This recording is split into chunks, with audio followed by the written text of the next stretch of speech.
Assalamualaikum warahmatullahi wabarakatuh.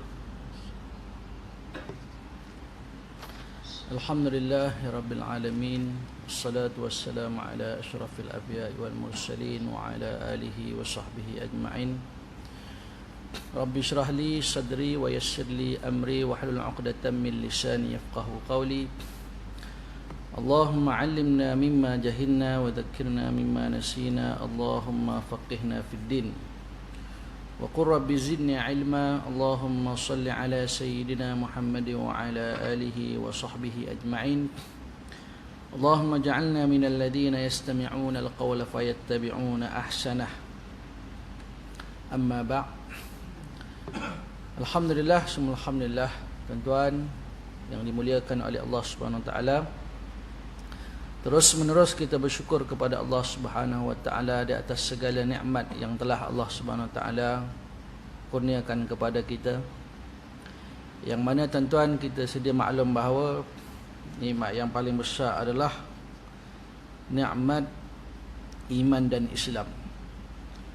Seandainya tuan-tuan seseorang itu Allah Subhanahu wa taala berikan kepada dia seluruh nikmat dunia ni, tetapi Allah Ta'ala tidak berikan kepada dia nikmat iman dan Islam, maka tuan-tuan, dunia yang dia miliki itu adalah sia-sia, tidak ada nilai.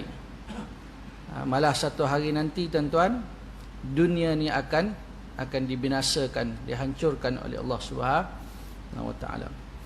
Jadi moga-moga iman dan Islam yang ada dalam diri kita ini Allah kekalkan hinggalah ke akhir hayat kita, insya-Allah. Amin ya rabbal alamin. Baik tuan-tuan yang dimuliakan oleh Allah Subhanahu wa taala, pada malam ni kita sambung pengajian kitab kita, tafsiran ayat ya ayyuhalladzina amanu, yang mana kita masih lagi dalam seruan ya ayyuhalladzina amanu khudhu hidrakum fanfiru subatin aw infiru jami'a, yang bermaksud wahai orang-orang yang beriman, bersedialah dan berjaga-jagalah sebelum kamu menghadapi musuh, kemudian bila dikehendaki maralah ke medan perang sepuak demi sepuak, atau jika perlu mara serentak beramai-ramai. Ini seruan yang ke-24 surah An-Nisa ayat 71, iaitu tentang peperangan lah, bersiap untuk berperang. Malam ni ke surat 373 yang di bawah itu, qal musannifu rahimahullahu ta'ala wa nafa'ana bi'ulumihi fid darin amin. Kata pengarang kitab rahimahullahu ta'ala, mudah-mudahan memberi manfaat dunia dan akhirat. Strategi dalam perang Uhud. Kuliah lepas tuan-tuan kita dah baca, dah sebut berkaitan dengan peperangan Badar. Malam ni tuan-tuan iaitu tentang perang Uhud. Baik, matlamat perang ini, iaitu matlamat peperangan Uhud ini adalah untuk membalas dendam terhadap pasukan muslimin atas segala yang berlaku dalam perang Badar. Di dalam peperangan Badar ini, antara yang mati terbunuh adalah Abu Jahal. Betul ya tuan? Maknanya yang ketua-ketua ni lah. Jadi tuan-tuan, maka peperangan Uhud ini maknanya mereka nak balas dendam balik. Kaum kafir Mekah bersepakat untuk melaksanakan perang menyeluruh ke atas kaum muslimin bagi melepaskan kemarahan dan kedengkian mereka. Apakah yang berlaku?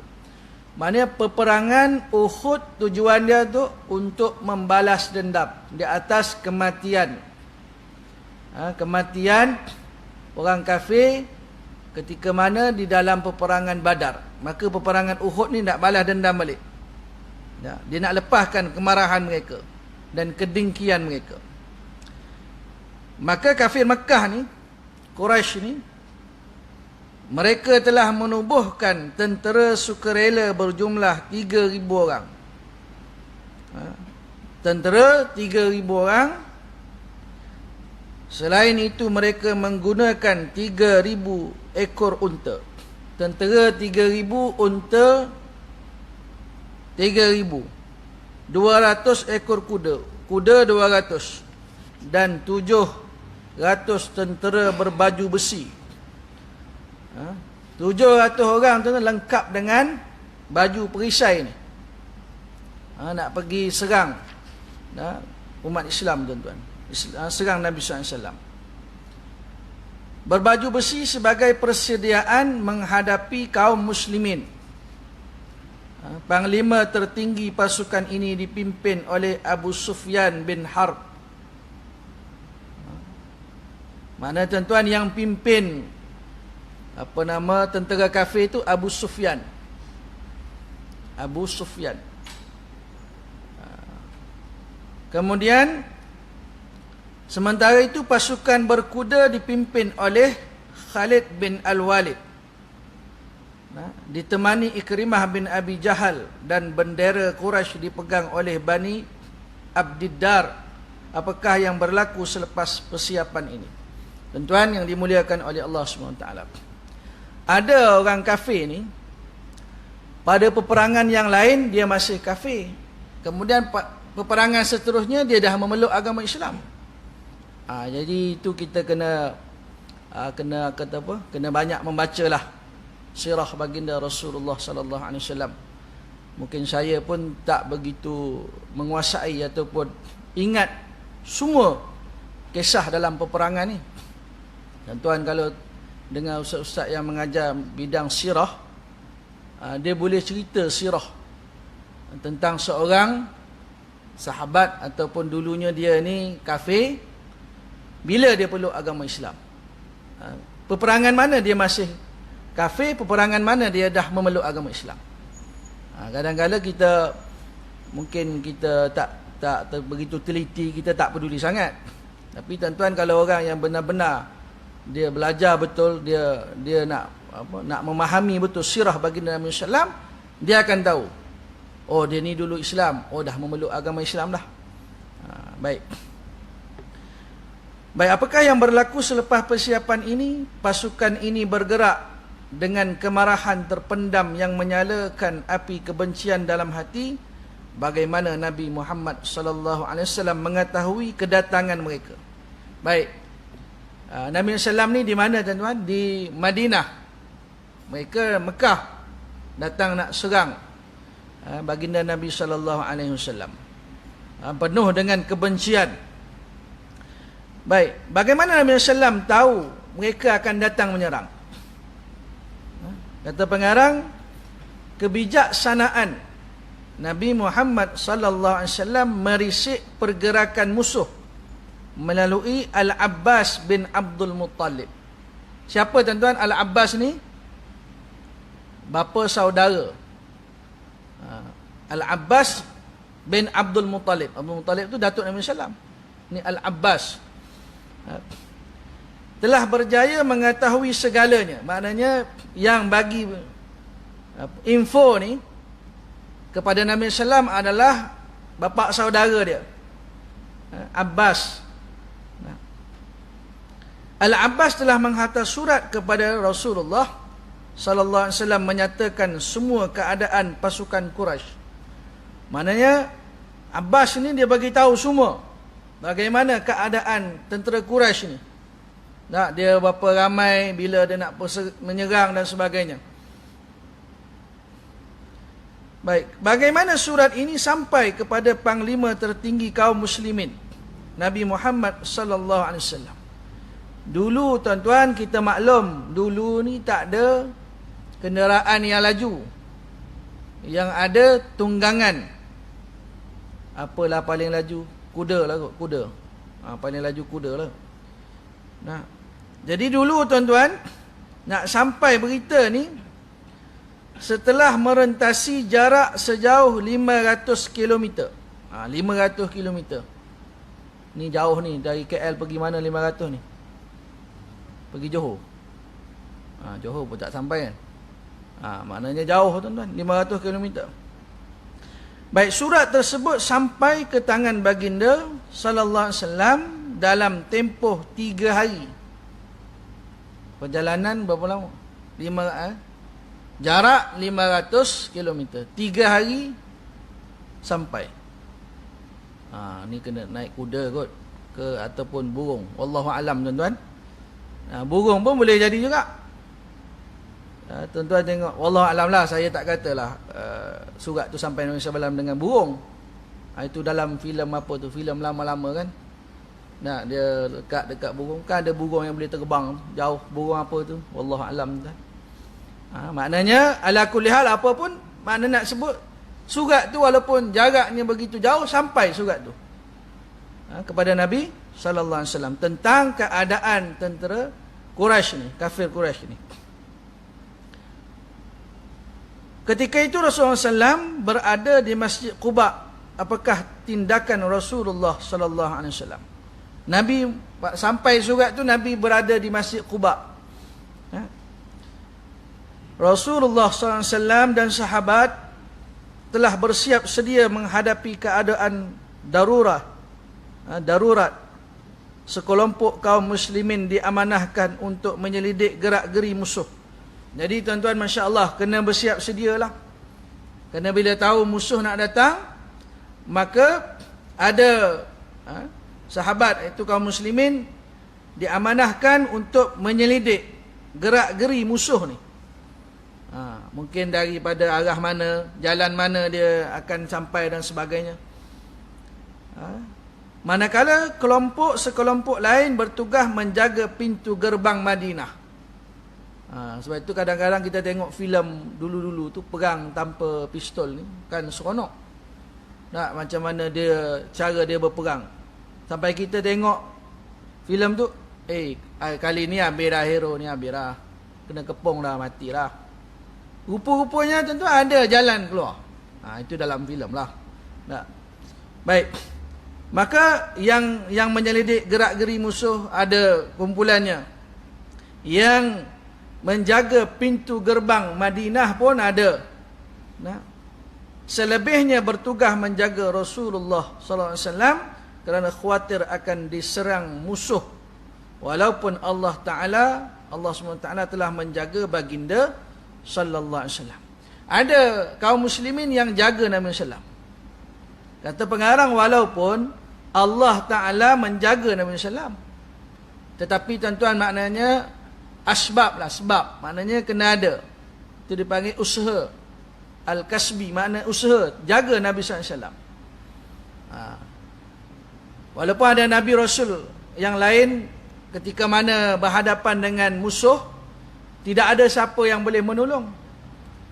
Sebab itu Nabi Ibrahim, dia kata ni'mal maula wa ni'man nasir. Nabi Musa ketika mana sampai di tepi laut, kata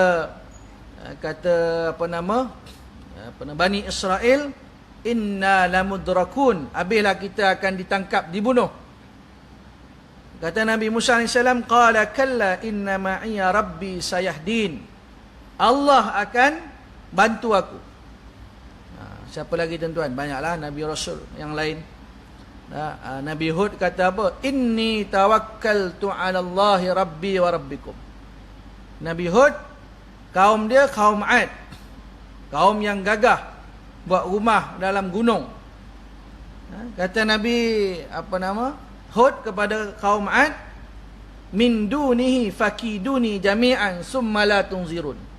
Kamu nak buat tipu daya kepada aku, jami'ah, kesemua kamu, summa la tunzirun, jangan tunggu-tunggu. Nak buat jahat pada aku, buat. Nabi Hud AS tak takut sedikit pun kepada kaum Ad. Kata Nabi Hud AS, inni tawakkaltu 'ala Allah, dalam surah Hud tu. Begitu juga dengan Nabi-Nabi Rasul AS yang lain. Walaupun Nabi SAW Allah jaga, Allah pelihara, tetapi ada sahabat yang menjaga baginda Nabi SAW. Baik, unit irisikan akan menyampaikan segala maklumat mengenai tentera Mekah unit risik ni. Penting juga tuan-tuan.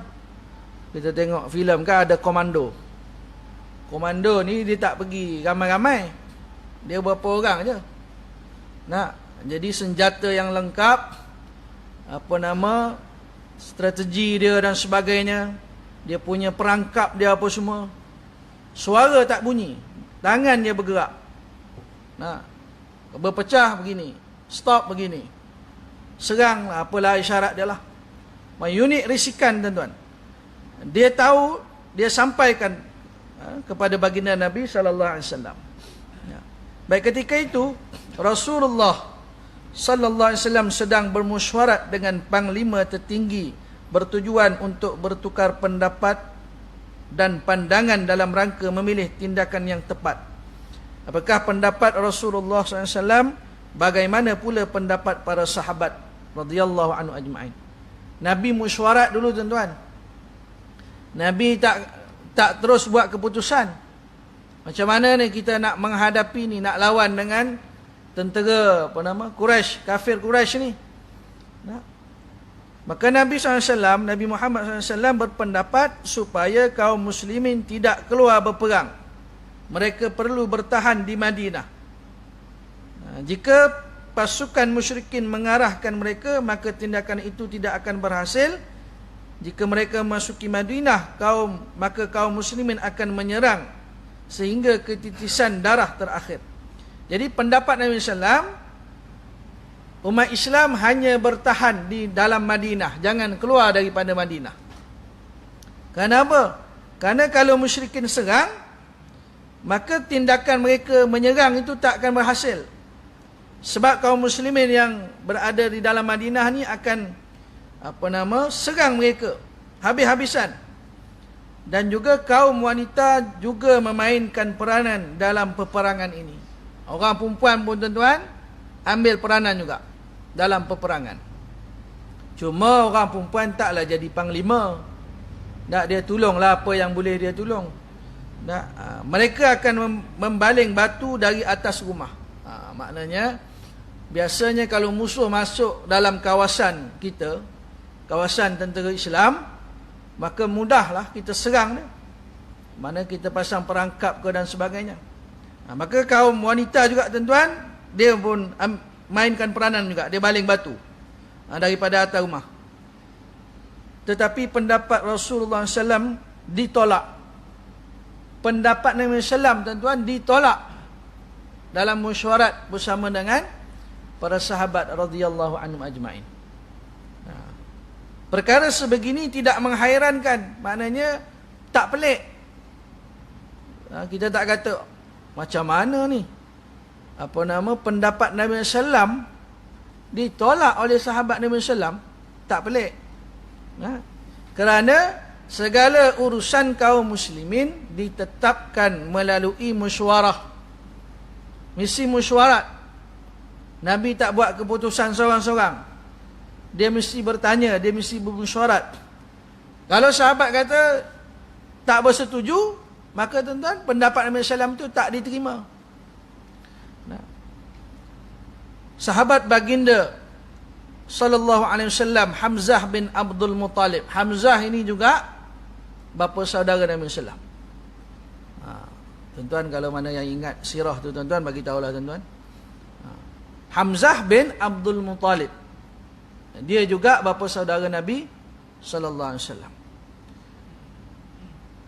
Berpendapat untuk keluar berperang dan dengan menyatakan, Hamzah bagi pendapat kita keluar berperang.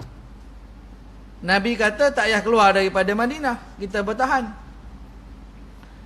Wahai Rasulullah sallallahu alaihi wasallam, pada masa ini kita menunggu dan berdoalah kepada Allah Subhanahu wa taala, kemudian keluarlah untuk menghadapi musuh supaya mereka tidak memandang kita sebagai pengecut. Jadi alasan Sayyidina Hamzah radhiyallahu anhu apa dia? Kalau kita tak keluar berperang, tak keluar daripada Madinah, maka musuh pandang kita, musuh kata pengecut, penakut, tak berani berperang, duduk je dalam Madinah tu. Ini alasan Sayyidina Hamzah radhiyallahu anhu. Baik, majoriti kaum muslimin bersetuju untuk keluar dari Madinah menyerang musuh. Jadi tuan-tuan, majoriti, makna ramai yang berpendapat kita keluar daripada Madinah dalam peperangan Uhud ni. Maka tuan-tuan, pendapat Nabi tak keluar. Yang lain, maka akhirnya keputusan apa? Keluar. Keluar daripada Madinah menyerang musuh. Rasulullah SAW telah mengumpulkan pasukan Islam dan membahagikan kepada 3 pasukan. 3 pasukan Nabi SAW bagi, iaitu kaum Muhajirin. Dia ada kaum Muhajirin, ada kaum Aus. Aus ini daripada Ansar. Kemudian kaum Khazraj juga daripada Ansar. Kaum Muhajirin benderanya dipegang oleh Mus'ab bin Umair radhiyallahu anhu. Bendera. Dalam peperangan ni dia ada bendera. Kita pun hari ni ada bendera juga tuan-tuan. Faham, tak faham sudah. Baik. Jadi tuan-tuan, bendera daripada kalangan Muhajirin ini dipegang oleh Mus'ab. Kaum Aus dari golongan Ansar, benderanya dipegang oleh Usaid bin Hudair. Kemudian kaum Khazraj daripada golongan Ansar, benderanya dipegang oleh Al-Hubab bin Al-Munzir. Baik, pasukan ini terdiri daripada 1000 tentera yang gagah dan berani. 1000 tuan-tuan jumlah tentera ni. Dalam tentera umat Islam nak berperang dalam peperangan Uhud ni. 100 pasukan berbaju besi. Maknanya 1000 tentera, 100 orang baju besi. Penting tuan-tuan, zaman dahulu berperang, penting baju kalis. Hari ni kalau polis ke apalah, unit tindakan khas ke, mesti pakai baju besi. Kalau yang jaga agung tu dia bawa beg hitam. Bukan bawa duit tu tuan-tuan, kalis. Dia boleh buka. Tuan-tuan tengok lah dalam YouTube tu. Dia buka. Bukan bawa harta ke apa benda ke. Tak, dia bila mana ada orang nak cubaan membunuh dan sebagainya, maka dia buka. Dia macam kalis. Macam kalis peluru jugalah tuan-tuan. Baik. Mana tadi tuan-tuan? Baik, 100 pasukan berbaju besi dan 50 pasukan berkuda. Jadi tuan-tuan, 100 pakai baju besi, baju untuk berperang tu, dan 50 pasukan berkuda. Rasulullah SAW melantik Ibnu Ummil Maktum sebagai pengganti imam salat di Madinah. Nabi SAW tak lupa tuan-tuan, bila nak keluar daripada Madinah, nak pergi berperang, maka Nabi SAW melantik seorang sahabat yang buta. Buta nak pergi berperang macam mana? Sebab itu tuan-tuan, yang tidak pergi berperang disebabkan ada alasan yang boleh diterima. Orang sakit, orang du'afa, apa lagi? Orang buta, ataupun tak ada apa? Kelengkapan tak ada. Pernah tuan-tuan dalam peperangan ada apa? Mereka yang nak sertai, tetapi Nabi SAW tak boleh siapkan apa? Senjata lah, senjata, kelengkapan, tunggangan tak ada. Takkan nak pergi kosong. Maka menangis mereka yang tak dapat pergi itu menangis. Sebab Nabi SAW tak boleh bawa mereka bersama pergi berperang, sebab tak ada tunggangan, tak ada kelengkapan, tak ada. Yang ni tak apa. Tapi kalau saja-saja tak nak pergi, tak nak sertai peperangan, hukum dia berdosa. Seperti mana dalam peperangan Tabuk ada 3 orang. Yang mana 3 orang ni tuan-tuan, dia tak sertai dalam peperangan Tabuk, dia tak pergi. Dan mereka 3 orang ni tuan-tuan, ringkasnya kena tunggu Allah mengampunkan 3 orang ini, barulah Nabi SAW bercakap dengan mereka. Dalam surah At-Taubah tu, wa 'ala thalathati alladhi, 3 orang, wa 'ala thalathati alladhi nakhulifu hatta dhaqat 'alaihimul ardu bima rahabat. Ayat berapa? Ayat 118 surah At-Taubah. 3 orang ni, sampailah summa taba alaihim liyatubu, sehinggalah Allah menerima taubat mereka. Mereka di pulau sebab tak sertai di dalam peperangan Tabuk. Sampai begitu sekali, tuan. Baik. Maka Ibnu Ummi Maktum ni dia sebagai pengganti imam solat di Madinah. Kemudian pasukan muslimin bergerak ke utara sehingga sampai di Bukit Uhud. Peperangan Uhud ni maknanya yang berdekatan dengan bukit itulah, Bukit Uhud. Di sana Rasulullah SAW mengatur pasukan bersiap sedia dalam beberapa barisan untuk berperang dan memilih sekumpulan pemanah yang handal seramai 50 orang. Ini yang pemanah ni yang duduk atas Bukit Uhud tu. Nabi pesan, tak boleh tinggalkan bukit tu, duduk je situ. Apa pun terjadi di bawah, jangan turun. Pasukan pemanah ni yang handal lah. Panah ni tuan, kita kena belajar, tuan. Anak buah saya, tuan-tuan, tinggal di Kulim. Dia, tuan-tuan, panah ni, dia rumah tu dia ada ruang sikit sebelah, macam ada tanah sikit. Dia siap buat tempat apa panggil gazebo apa dia? Yalah, ruang duduk, tempat duduk, tempat panah. Kemudian dia pandai main apa tu? Yang Piramli main tu, tepi. Berat, tuan-tuan. Umur berapa belas? 17, 18 umur dia. Saya pegang tu, kalau pusing, tuan-tuan, makan tangan. Pusing gini, tak mata kena. Dia macam gini. Teringat cerita Piramli, tuan-tuan. Panah ni, tuan, pandai. Panah. Jadi dalam peperangan Uhud, tuan-tuan, Nabi pilih pemanah yang handal, yang tepat lah. Yang mana kalau panah tu, yang tengah tu kena. Tengah tu. Panah. Macam penembak juga, tepat tu. Baik, pasukan pemanah diketuai oleh Abdullah bin Jubair Al-Ansari sehingga perang berakhir sebagaimana yang diinginkan Allah SWT. Baik saudaraku se-Islam, apakah Rasulullah SAW mengubah taktik selepas mengatur tentera Islam? Ini pengarang dia tanya, tuan-tuan. Apakah strategi lain selepas strategi ini? Dialah Rasulullah SAW, pendidik, pemimpin agung dan pelatih yang mengajar umatnya kaedah mengatur strategi menghadapi musuh dan bersiap sedia menghadapi peperangan dengan strategi yang lengkap, berwaspada dan mantap. Jadi tuan-tuan yang dimuliakan oleh Allah SWT, jadi baginda Nabi SAW ni, tuan-tuan, maknanya dengan perancangan strateginya dan sebagainya, dia latihnya dan dia ajar macam-macam kepada sahabat Nabi SAW. Saudaraku tercinta, jelas di hadapan mata kita persiapan Rasulullah SAW untuk menghadapi kaum musyrikin dalam perang Khandaq. Dalam peperangan Khandaq ni iaitu dengan pelaksanaan penggalian parit yang diusulkan oleh Salman Al-Farisi radhiyallahu anhu.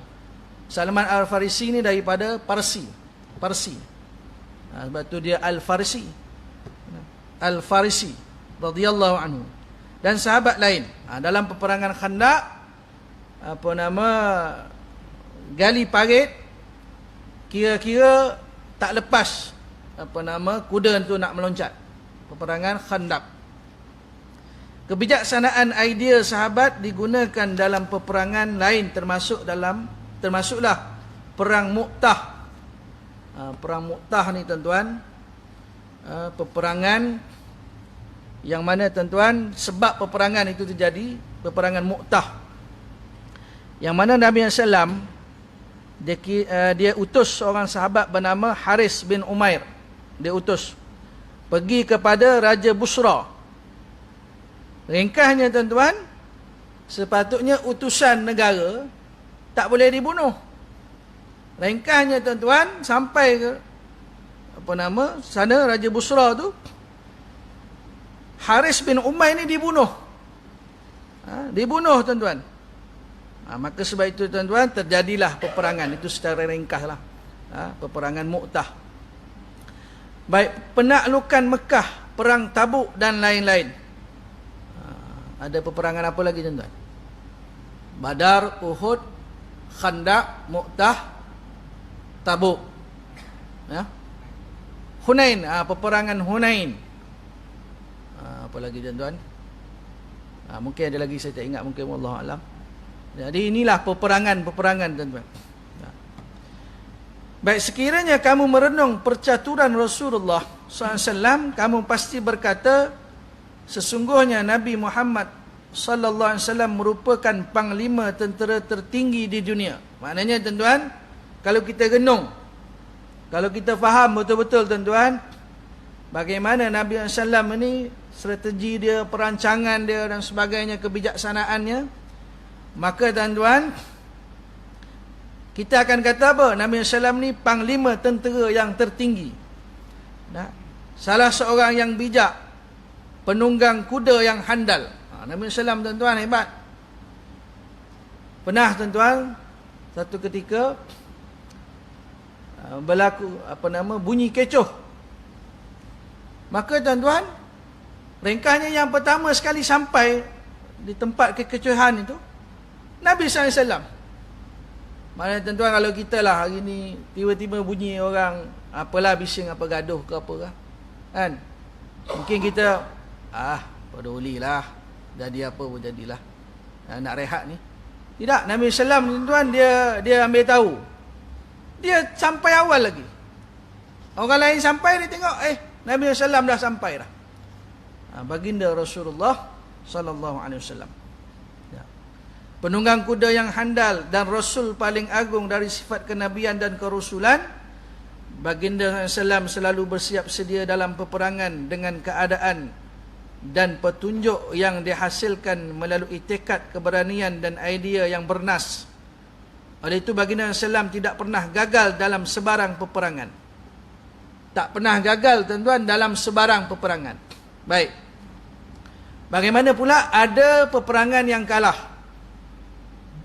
Yang kalah itu tuan-tuan disebabkan sahabat ingkar ataupun tak ikut perintah, melanggar.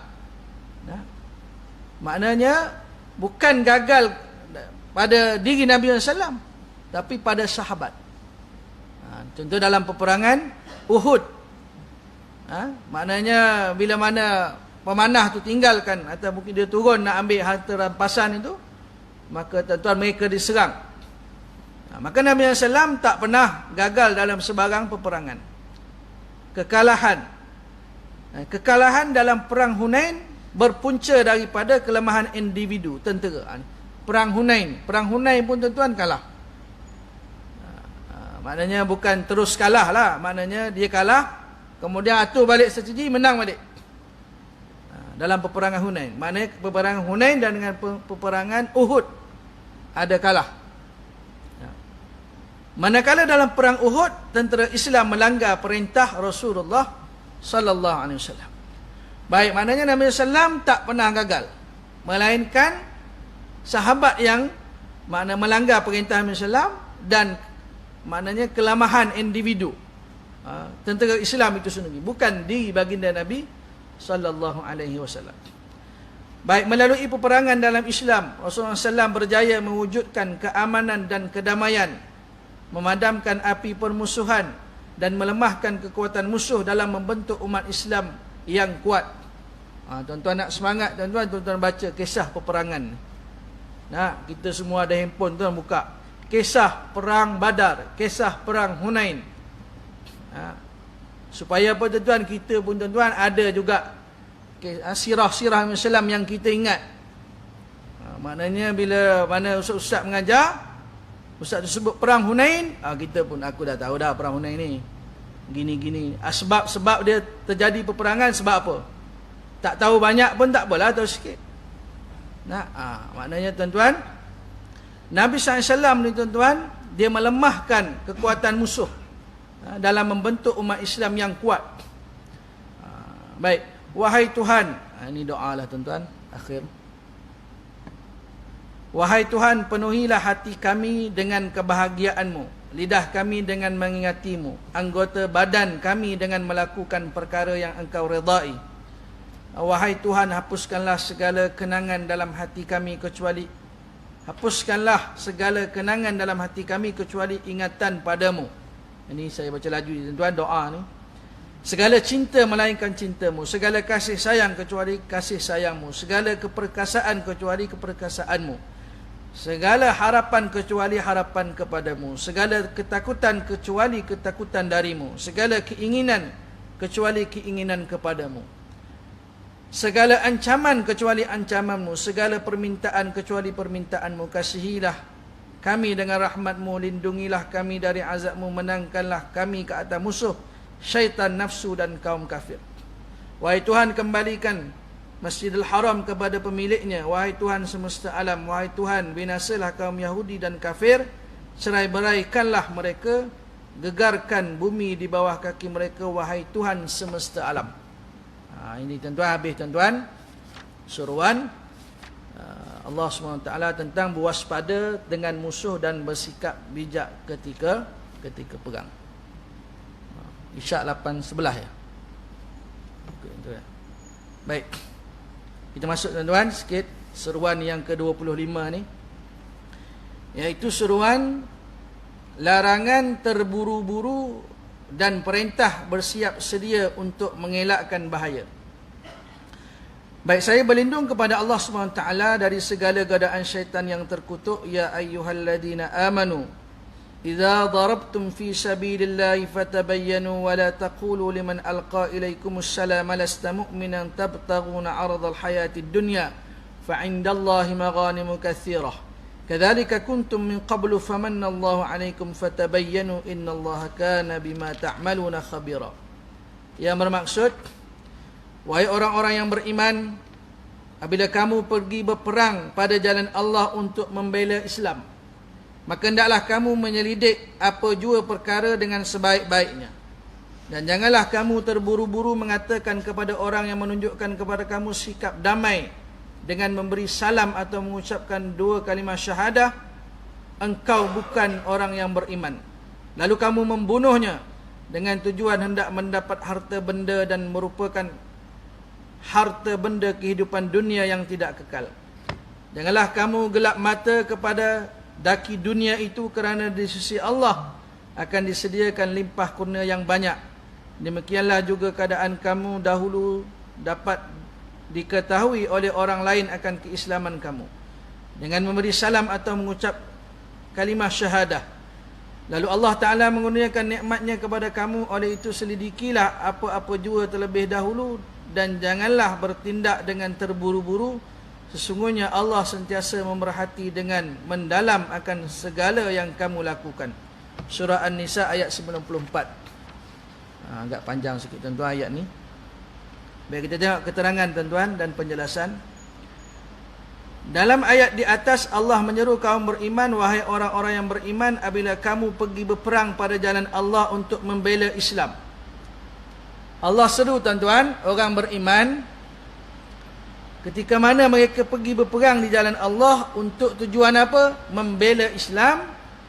Maka hendaklah kamu menyelidik apa jua perkara dengan sebaik-baiknya, dan janganlah kamu terburu-buru mengatakan kepada orang yang menunjukkan kepada kamu sikap damai dengan memberi salam atau mengucap 2 kalimah syahadah, engkau bukan orang yang beriman, lalu kamu membunuhnya. Maksudnya apa tuan-tuan? Maksudnya Allah perintahkan orang Islam ketika mana pergi berperang, kalau ada di pihak orang kafir lah yang dia bagi salam, Assalamualaikum, ataupun dia ucap kalimah syahadah, asyhadu an la ilaha illallah wa asyhadu anna Rasulullah, maka kita kata, kita tak boleh kata lasta mu'mina, kamu ni bukan orang beriman, lalu kita bunuh dia. Ini maksudnya iman itu tuan-tuan, kita hanya menghukum yang zahir. Sebab ada sahabat, seorang kafir lah, dia dah mengucap dah asyhadu an la ilaha illallah, dia mengucap, kawan tu pergi bunuh dia. Punyalah Nabi SAW marah. Maknanya kamu tak tahu dalam hati dia. Lepas dia bunuh, dia kata, ya Rasulullah, dia ni ucap kalimah syahadah kerana dia nak selamatkan diri dia daripada dibunuh. Sebab itu dia ucap kalimah syahadah. Maka Nabi marah kepada orang ni, tuan-tuan. Biar kita beri laluan pada azan, insya-Allah.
اللهم رب هذه الأمة تسلم محمد رسول الله سمقنا محمد وعده إنك لا تخلف الميعاد اللهم صل على سيدنا محمد وعلى آل سيدنا محمد. Baik tuan-tuan, sikit dalam ayat ni tuan-tuan, Allah Subhanahu Wa Taala melarang. Maknanya orang beriman ni bila mana mereka berhadapan dengan orang kafir, kalau ada orang kafir tu ataupun golongan munafik ke, dia bagi salam, ucapan damai, sini sebut apa nama, memberi salam. dia bagi salam, dia mengucap, maka orang beriman tak boleh bunuh. Tak boleh bunuh kerana kita tak tahu dalam hati dia apakah dia menipu ataupun dia benar-benar beriman pada Allah. Dan juga Allah Ta'ala juga larang supaya orang beriman jangan bila bunuh akan dapat apa? Bunuh, menang akan dapat harta rampasan lah. Maknanya lalu kamu membunuhnya dengan tujuan hendak mendapatkan harta benda yang merupakan harta benda kehidupan dunia yang tidak kekal. Tabtaruna aradal hayatid dunya. Maknanya tuan-tuan, dalam berperang di jalan Allah Ta'ala, satu, jangan terus bunuh kalau dia dah ucap kalimah syahadah. Dan juga jangan membunuh tu tujuan bila kita bunuh dia mati, kemudian maknanya orang Islam menang, kita akan dapat harta rampasan. Mana di situ tidak ada keikhlasan kepada Allah Subhanahu wa taala. Baik tuan-tuan, saya kira cukuplah tuan-tuan. Itu mukadimah sikit seruan yang kita pada malam ni, insya-Allah kita sambung pada kuliah yang akan datang insya-Allah. Wallahu alam, yang baik daripada Allah Subhanahu wa taala. Salah silap tu datang daripada kekurangan, kejahilan ilmu saya mohon ampun kepada Allah Subhanahu wa taala, minta maaf dengan tuan-tuan semua yang hadir pada malam ni. Terima kasih diucapkan kepada seluruh saf kepimpinan surau An-Nur. Wallahu alam. Aqulu qawli hadza wa astaghfirullahal azim wa li wa lakum. Wassalamualaikum warahmatullahi taala wabarakatuh.